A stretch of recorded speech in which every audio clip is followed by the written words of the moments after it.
From the Iowa Agribusiness Radio Network studios in Des Moines, this is Iowa Ag Matters. I'm Riley Smith.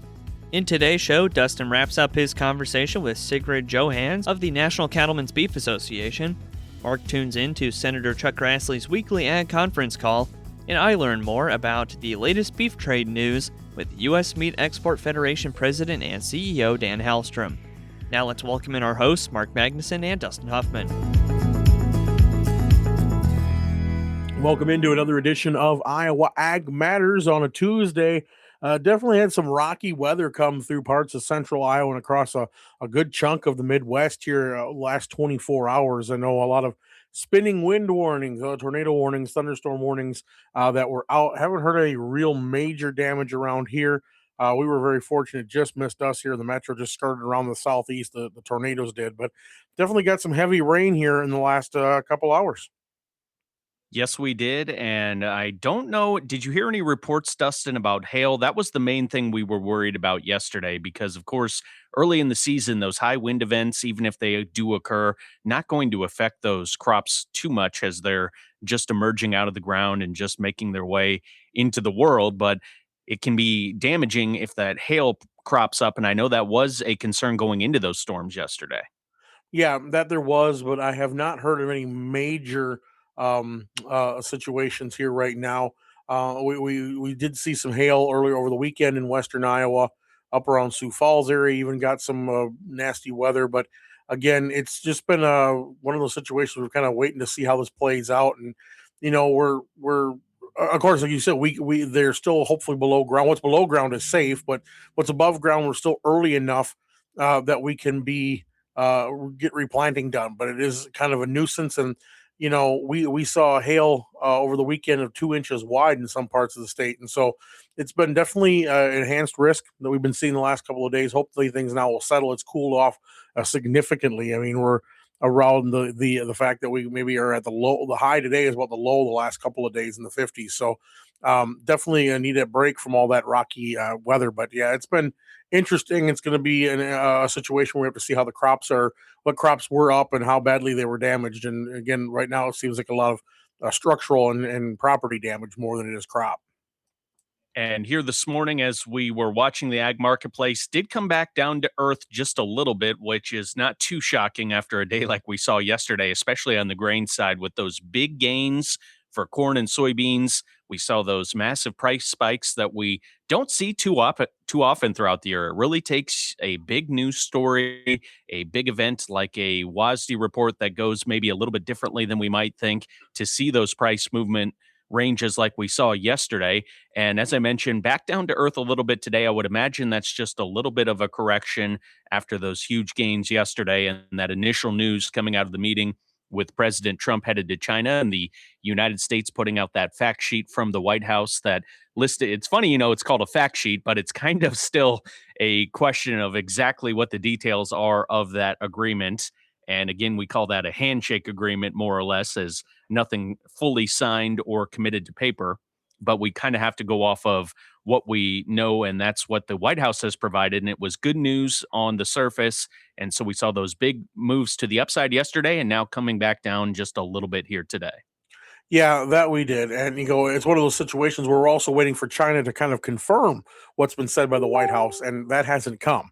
And so we're also kind of, that's what's kind of tempered the surge from yesterday because of the fact that, okay, we got all this information, but we need, it's sad that we're in a situation that we've got to corroborate what's being told to us to find out if that's actually the case. But that's kind of the way things are settling right now. And of course, we take a look at the markets here in just a moment. I do want to backtrack here a little bit. We did see some hail in the northwestern part of the state, up to 1 3/4 diameter, and some high wind reports, but and more tornado reports than anything else that we're seeing across the Midwest. That was mostly off to our south here in the last couple of hours here today.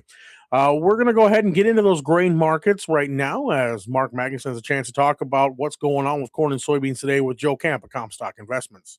Joined today by Joe Camp of Comstock for the opening market discussion. Joe, what's happening with the trade in the grains? Follow through higher so far, not to the same degree as the strong run-up the grain futures had to start the week. This was a reversal of the way they finished last week, with disappointment about the China meeting, President Trump's visit to China, and these discussions with Xi Jinping seemingly not producing much in terms of details, and no explicit mention of agriculture coming from the joint statement. Until we had details Sunday afternoon, a White House fact sheet including this number that we'll hear a lot more about, $17 billion in U.S. ag products annually for the next 3 years, in addition to those previous soybean purchase promises made last fall. You have that as an overall bullish feature of not then just for soybeans, but then for other crops that would meet that total a 28 some billion dollar potential purchase. But what about the follow through? We didn't have any flash sales, but that's what we'll be now watching so closely. Will they start buying, or is it a further delay?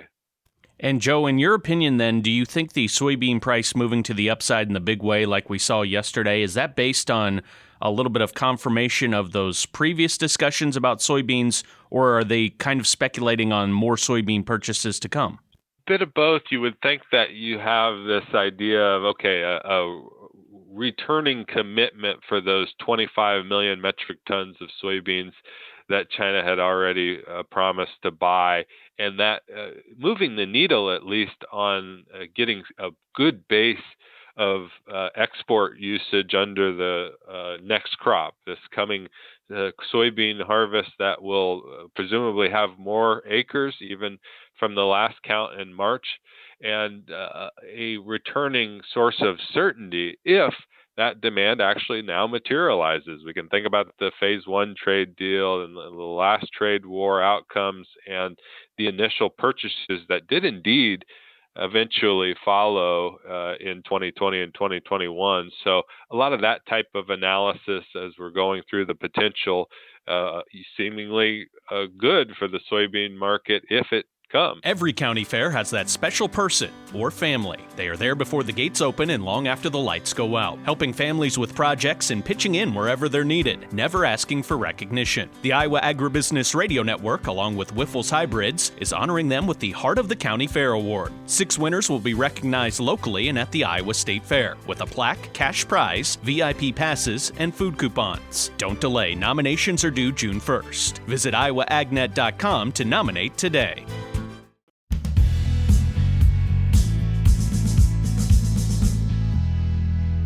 In his weekly ag conference call this morning, Senator Grassley discussing the E15 bill making its way through the House last week for permanent year-round E15, the path ahead for that bill. Also talked a little bit about President Trump's visit to China and what that means for Iowa agriculture. You're listening to Iowa Ag Matters. Here's Senator Grassley with more.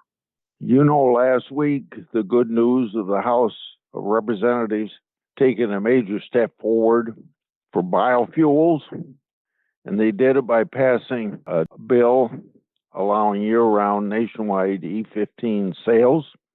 Obviously, Representative Feenstra, along with Nunn, Hinson, and Miller Meeks, deserve a big thank you, working hard on it. My message to the Senate Agriculture Committee colleagues this week is that E15 is good. In fact, I don't know anything negative about it. For instance, it lowers gas prices. It's good for farmers. It's good for the environment. It's good for energy security, which is connected to national security. And you can't tell me one negative thing about it. A recent study by the World Agricultural Economic and Environmental Services concluded E15 will help overall returns for both corn and soybeans.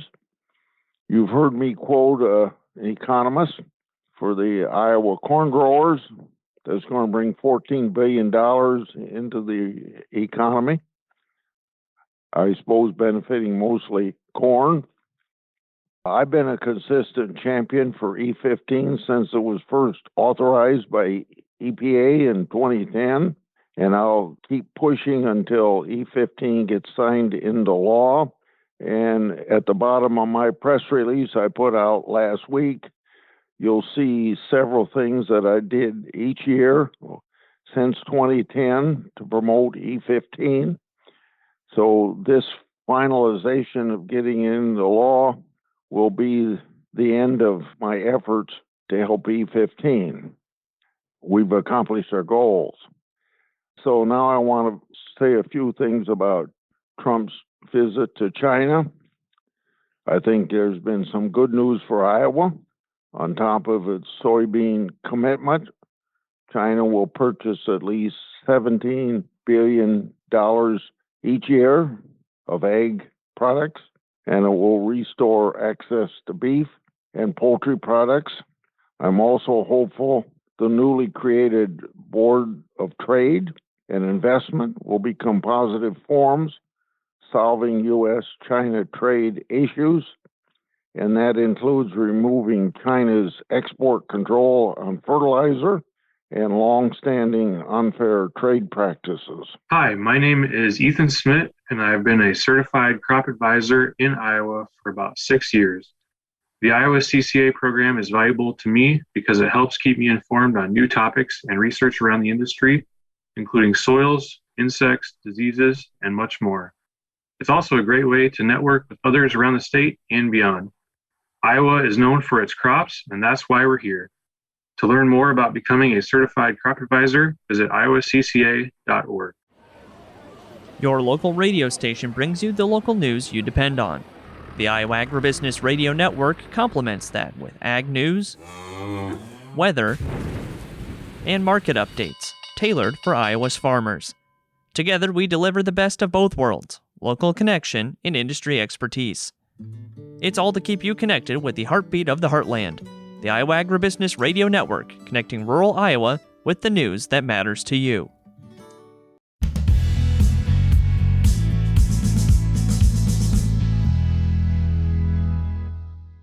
Time to run down those basis numbers for you here on Iowa Ag Matters on this Tuesday. I'm Dustin Huffman. Only 3 elevators made any kind of changes here to their pricing. Let's run them down. ADM Burlington 12 cents under on corn, $4.66. Soybeans 20 cents under, $11.97. Cargill Eddyville 22 cents under on corn, cash bid $4.56. New Co-op Algona 38 cents under on corn, $4.40. Soybeans 60 cents under, cash price $11.57. Ag State Sheldon 30 cents under on corn, they're $4.48. Soybeans 65 cents under at $11.52. Ag State and Elta, they're 35 cents under on corn with a cash bid of $4.43. Soybeans 60 cents under at $11.57. Cargill Cedar Rapids 20 cents under on corn, $4.58. Soybeans 30 cents under, cash price $11.87. 5-Star Co-op Nashua 33 cents under on corn, $4.45. Soybeans 60 cents under, they're at $11.57. Lincoln Way Energy Nevada 27 cents under on corn, their cash price $4.51. ADM Des Moines 25 cents under on soybeans, their cash bid $11.92. New Co-op Red Oak 33 cents under on corn, $4.45. Soybeans 60 cents under, $11.57. Mid-Iowa Cooperative Green Mountain 46 cents under on corn, cash bid $4.32. Soybeans 76 cents under at $11.41.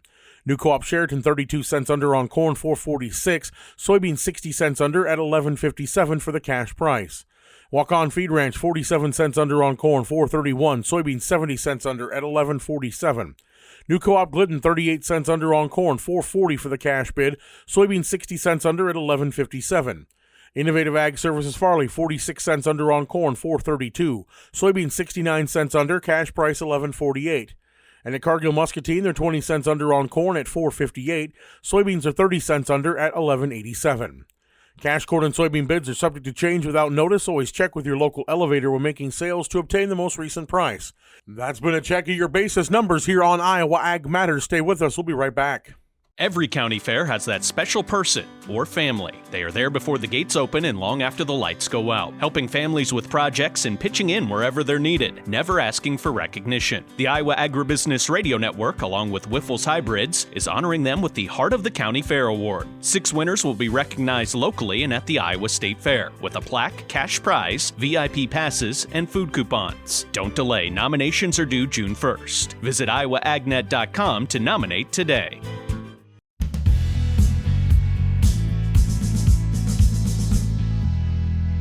You're listening to Iowa Ag Matters, and it is time now for Dustin Huffman's conversation to continue with Sigrid Johannes of the National Cattlemen's Beef Association as they discuss all things animal health. Here's Dustin wrapping up his conversation.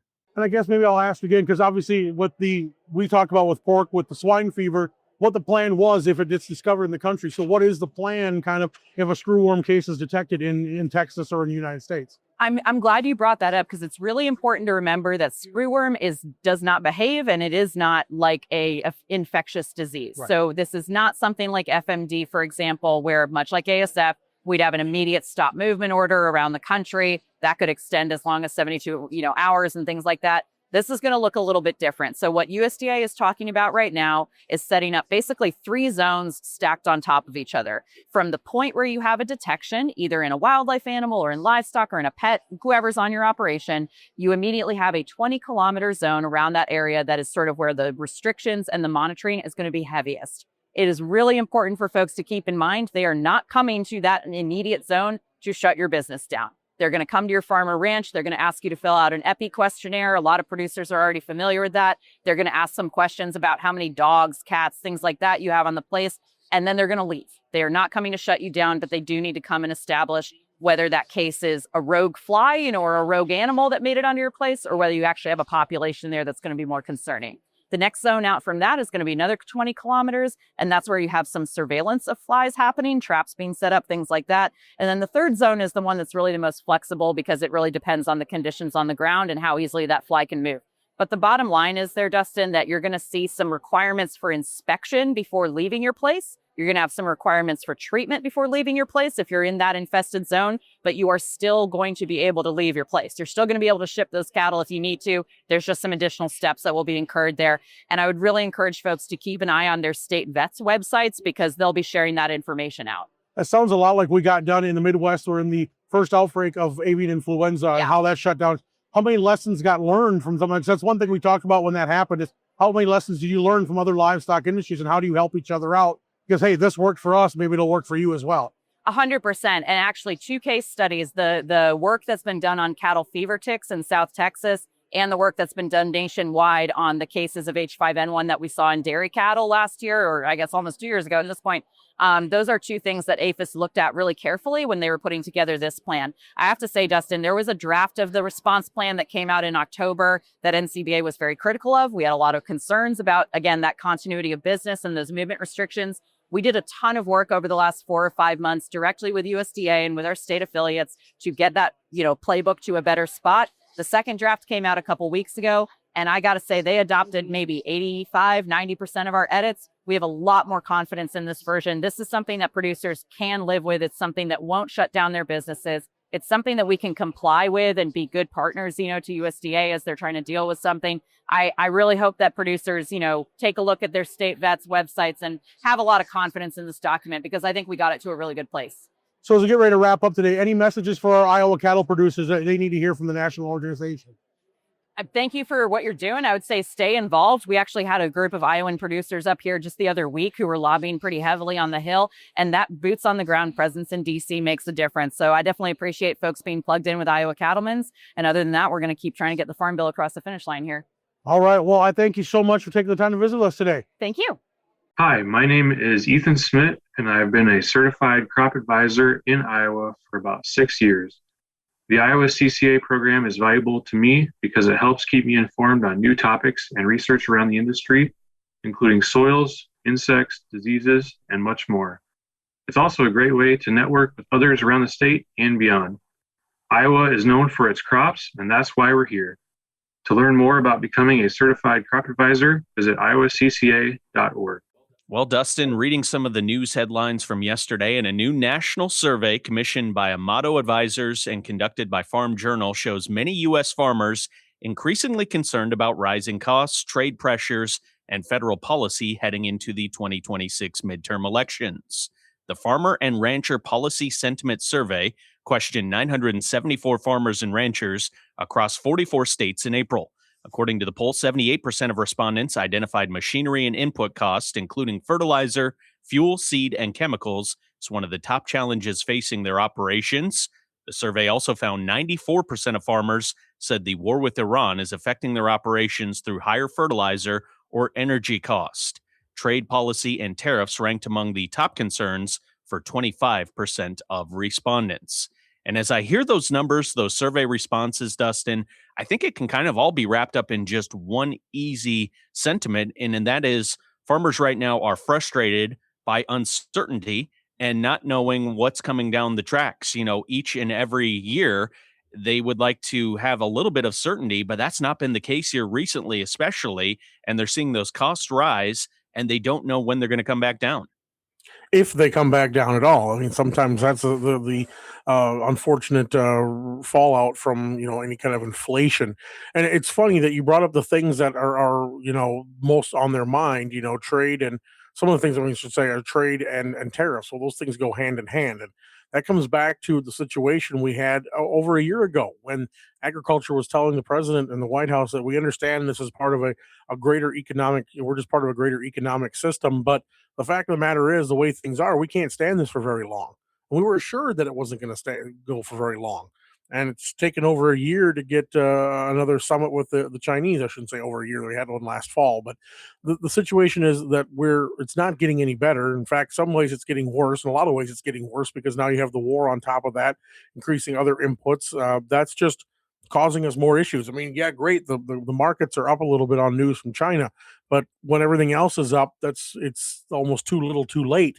In some circumstances, it will be too little too late, depending on the economics of some of these smaller farms. But it is interesting. And, the thing is, we keep mentioning, and we've brought this up before, and I guess other political pundits have brought this up before. Obviously, Middle America used their voice in the ballot box 2 years ago, last fall, or that fall of 2024.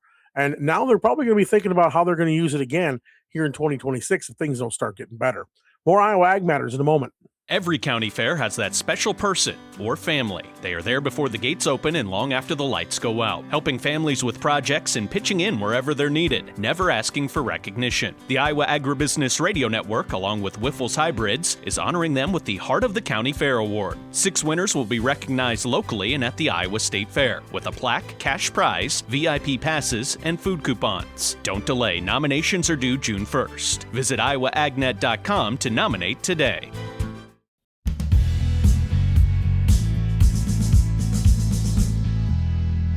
This is the Midday Market Update on Iowa Ag Matters. I'm Mark Magnuson. Joined at midday by John Heinberg of Total Farm Marketing. John, what's happening with the trade in the grains after the big up day yesterday? Yeah, we got a quiet day today. Mixed, a little bit softer in that corn market here at the 11 o'clock hour. Couple pennies lower across the board there today. Corn tried to push through again, $4.80 on July, $5 on December, and we're failing at this time frame. We'll have to see how we close there. But again, just feels like sellers keep stepping into the market up in these windows. And people got to understand there's more than just U.S. sellers out there. You got Argentina record harvest going on at this time frame. Those producers are making sales on rallies. And you got Brazilian producers with their corn crop, which is still going to be a pretty dang good crop coming up here in the next month or so. They're making sales on the opportunities they get the chance to. So I think those are some of the things that just going to keep maybe the corn market a little limited here, even despite the optimism that maybe China buys some corn. The close will still be very key there. But again, if we don't get back to positive territory and we finish in a negative, that looks kind of disappointing considering the last 3 times we got around this $5 window in that December corn. The sellers have kind of won the battle. Over in the soybeans, quiet day there, basically mixed trade. Watching that old crop, new crop spread, July versus November. That spread continues to show weakness even after yesterday's little bounce. Again, the sellers right back in. July soybeans trading a little bit softer. November beans a little bit firmer. I guess the combination of the two. Old crop beans probably seeing the demand window close here.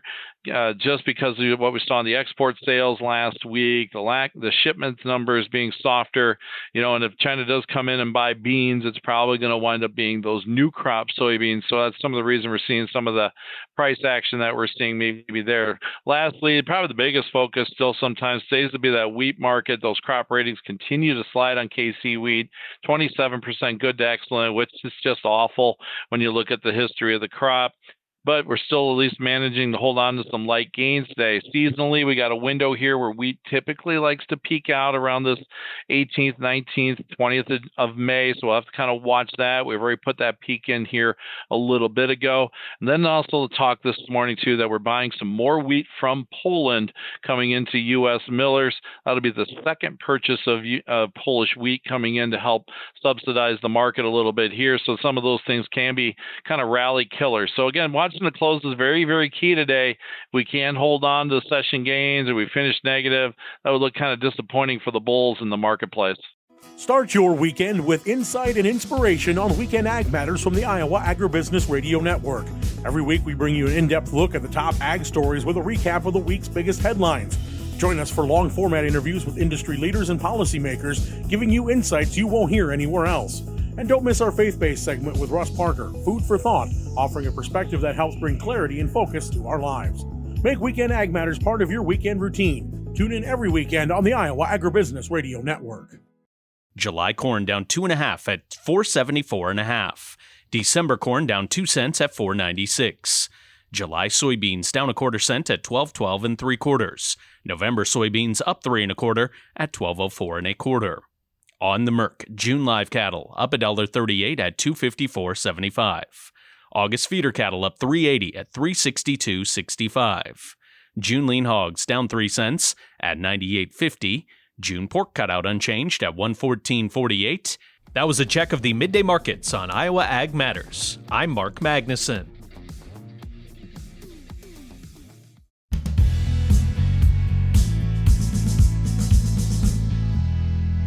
We're back on Iowa Ag Matters, and we're going to head back into the livestock side of the marketplace. Cattle and hogs both in positive territory here to start the day. It's been an interesting, volatile last couple of days for the cattle. Joe Kemp of Comstock rejoins the conversation with Mark Magnuson. What's happening on the livestock side of the trade today? An undecided start here for livestock futures. Both cattle and hogs are mixed. We've had a return of strength, a rebound last week, that after the market slid lower for a couple of weeks, down from another all-time high. We see that the futures backed off somewhat, and then traders thought that maybe they were too cheap relative to the cash, and actually the cash held up and then advanced to a new record there. 265 being thrown out there, that holding a sharp premium to futures, but also pinching packer margins. So something we've got to think about as we otherwise head further into the season and into, by the way, an early Memorial Day coming up. The hogs, we think about that as well, the seasonality of better demand from here, and also these projections for declining production into the summer. So a lot of seasonal focus on a back and forth livestock trade. Did we not see as much of a higher move for cattle yesterday because it was a little bit of offsetting news? Because there was the good news with China, but then we had some news about bringing in more imports from Argentina. That is what the market seems to be balancing, these different headlines, that you'd have some unknown balancing then of the tariff situation and what could be lower tariffs still ahead for other countries. And then on the part of China, and that dovetailing with better demand possibly from China. We talk about using the whole animal and different types of exports that can ultimately help the beef market if that China trade picks up in a bigger way. But it's still another source of input alongside the other areas of headlines, whether there's going to be also an executive order to re-incentivize building the herd, whether or not we're going to have developments on screwworm, either continuing to get worse in cases or seeing light at the end of the tunnel for reopening the border with Mexico. So a lot at play here to come in and shock the cattle trade in particular at any moment. Hi, my name is Ethan Smith, and I've been a certified crop advisor in Iowa for about 6 years. The Iowa CCA program is valuable to me because it helps keep me informed on new topics and research around the industry, including soils, insects, diseases, and much more. It's also a great way to network with others around the state and beyond.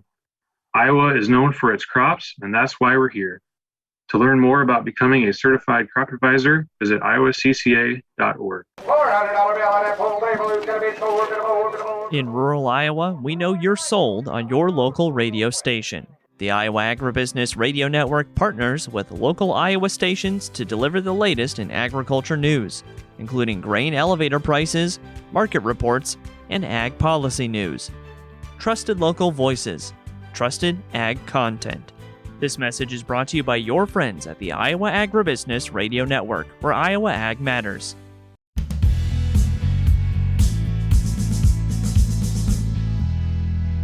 Well, we got some good news last week with China, and of course, we're going to look at some of those numbers and how that's going to play out here with the U.S. Meat Export Federation. Riley Smith has more as he hears from Dan Halstrom, President and CEO of the USMEF. Major progress has been made on beef trade at a U.S.-China summit. I'm Riley Smith with the Iowa Agribusiness Radio Network, and on Friday, May 15th, China's General Administration of Customs granted a 5-year registration extension to 425 overdue U.S. beef establishments in China's Food Import Food Establishment System, or CIFER, a critical step toward restoring market access for U.S. beef. Additionally, 77 new U.S. beef establishment registrations were added to the CIFER system, with registrations valid for 5 years. While some U.S. beef establishments remain suspended from exporting to China, a White House fact sheet posted on Sunday states that China will work with U.S. regulators to lift all suspensions of U.S. beef facilities. U.S. Meat Export Federation President and CEO Dan Halstrom said this is tremendous news for the U.S. beef industry and for customers in China who are anxious to resume imports. During the Trump-Xi meetings in Beijing, there was a breakthrough on U.S. beef. Basically, 425 plants were granted 5-year extensions. This is what we've been waiting for, really for almost a year now on most of these plants. This is great news. It's even better news for our customers in China, which have been clamoring to regain access to U.S. beef. These customers are ready and able and ready to go. The other thing that was encouraging in the release from the White House was that not only are we getting these plants relisted, we also have issues with plants that have been suspended, and USTR is working on that as we speak. So that was part of the announcement as well, to work on getting those suspended plants re-engaged as well. So some very good outcomes from last Friday. We've been pushing for a long time, a year, to USDA and USTR to prioritize U.S. beef access into China, and that's exactly what they've done. Their persistence, they stayed with it. Really want to give shout outs to Ambassador Greer, Ambassador Callahan, the rest of the USTR team, as well as USDA. It took a team effort to get this done, and thank goodness it came through for the benefit of our industry. So yeah, the beef industry is much better off today because of this announcement. Halstrom added that access to China also enhances the value of similar cuts the U.S. industry exports to other Asian markets, such as Japan, South Korea, and Taiwan. There's a hidden benefit with China as well. Simply having China in the market, because the product mix is pretty common across Asia, Japan, Korea, Taiwan, as well as China, you're going to see a halo effect on pricing for all these markets. Items like short plates, for example, have the potential to have $1 to $2 a pound increases in price just from having China back on the world stage. For more information, visit usmef.org. From the Iowa Agribusiness Radio Network, I'm Riley Smith reporting. In rural Iowa, we know you're sold on your local radio station. The Iowa Agribusiness Radio Network partners with local Iowa stations to deliver the latest in agriculture news, including grain elevator prices, market reports, and ag policy news. Trusted local voices, trusted ag content. This message is brought to you by your friends at the Iowa Agribusiness Radio Network, where Iowa Ag matters. Well, here on Iowa Ag Matters, one of the things we've been talking about off and on here for most of the spring is the Heart of the County Fair Award. It's our chance to say thank you to those folks who are pouring a lot of their time, talent, and heart into keeping their county fairs alive and vital and ready to go for another generation of youth to appreciate, families to appreciate. And it takes a lot of work and a lot of sacrifice to make these things happen. Now, of course, we've got 6 county fair districts across the state, and we do our best to honor folks from all across the state for their work they do. And then a big honoring coming up that night at the county fair night at the state fair as well. But Mark, of course, it all starts with people getting those nominations in. It certainly does. And the other thing to keep in mind, is yes, we see the efforts of all the hard work that goes in during the week of the county fair when it takes place, but it's all of the behind the scenes things, and it's a year round process. It doesn't just come together by accident. That is a lot of hard work that goes into it. And so nominations are still open. You can find that on our homepage at iowaagnet.com. Just click on one of the banners and fill out that information for the person that you plan to nominate. And we will look into that and then eventually come up with our Heart of the County Fair winners. You're listening to Iowa Ag Matters. We'll wrap up the show next. Every county fair has that special person or family. They are there before the gates open and long after the lights go out, helping families with projects and pitching in wherever they're needed, never asking for recognition. The Iowa Agribusiness Radio Network, along with Wiffles Hybrids, is honoring them with the Heart of the County Fair Award. 6 winners will be recognized locally and at the Iowa State Fair, with a plaque, cash prize, VIP passes, and food coupons. Don't delay. Nominations are due June 1st. Visit iowaagnet.com to nominate today. Thanks for joining us for another edition of Iowa Ag Matters. Thank you to Riley. Thank you to Dustin. I'm Mark Magnuson. You can find all of our daily news stories on our website. Keep up to date there at iowaagnet.com. And we'll talk to you again tomorrow. You've been listening to the Iowa Agribusiness Radio Network, where Iowa Ag Matters.